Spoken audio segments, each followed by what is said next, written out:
nothing real salacious to tell about it. Just, you know, well, I mean, no one knows it's married to Wayne good, so let you know. Okay. Before we get into everything else, do you ever plan on getting married again, or are you happy? I'm happy, period. I'm happy, period. I mean, the thing about marriage is where you make it. I'll say this. Early on, I would say that, you know, not so much. A lot of things fell apart. We can talk for hours now, but I don't say anything negative about them, because there's no reason to. I wish the people the best. And when I get married again, sure. Well, I don't think anybody wants to live this life truly by themselves. We just don't really know how to get it done. Like my mother's generation, my mother and father were married. But my mother got married at 50. Her sisters didn't. But their previous generation, everyone was married. From baby boomers on forward, we're married. I agree. Okay, so you started a YouTube channel in 2015. And it does well, but then, I mean, last year you had a clip that started your class. Okay. And you know what clip that was? The most I picked up? The first clip I picked up, it was a short clip. There was a woman who called in and she basically asked me about what her chances were. That one didn't go viral. That was the first one, but the one most people talk about is the average at best. That's what it's called, average at best. Okay, right. You said you look average at best, and you also said you look high low. She said she looked average at 3. And I said, that's what it gets short down to is 20 minutes. I said, typically, women like you, usually trying to get something outside of the range, knowing it's outside of the range, knowing that you don't know these kind of men, don't know where these guys go, don't know what they want, you fixate on having them because you feel like you should have them because you're social status. Not a good chance you're going to find that person. If you don't, you'll end up dying without one being out on. It always gets short down to average at best. Now, TLC said they don't want no scrubs. We have no problem telling average men, you ain't crap.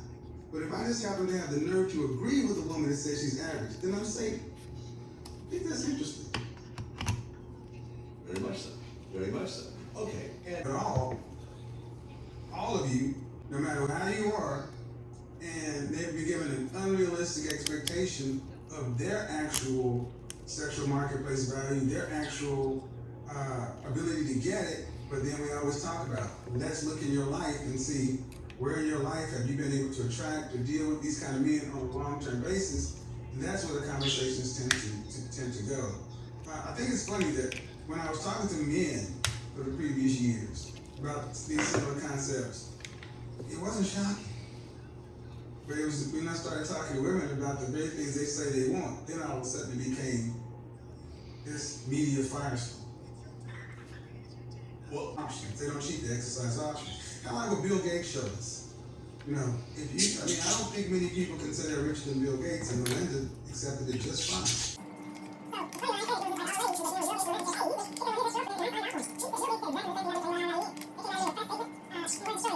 Nowhere.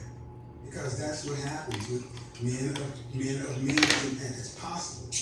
And the thing is, if you listen to my show, there are plenty of women who will call in and say, I have a high value husband, and I don't worry about these kind of things. Or if my man made a certain amount of money, I turn my head the other way. This isn't new information. This has always happened with men of means and power and possibility. You weigh more than a running back. And that's a fact. She does. But why is that wrong? Right. I guess that in the conversation, she told you that she was 5'8" and a size 16. 220 pounds. Far more than this person's audacity to think just because I made this, we're on the same level. That's not how we are. Never has been. Never has been. You know, I heard Patrice O'Neal had a bit called, the king and queen system. It's like the king can go get with the lowest barmaid and elevate her to the highest level in the land, the queen. The queen, you just the king's husband. You can't automatically I forgot what interview this was on, but you actually rated me an adjustable 6. Yeah. Me and the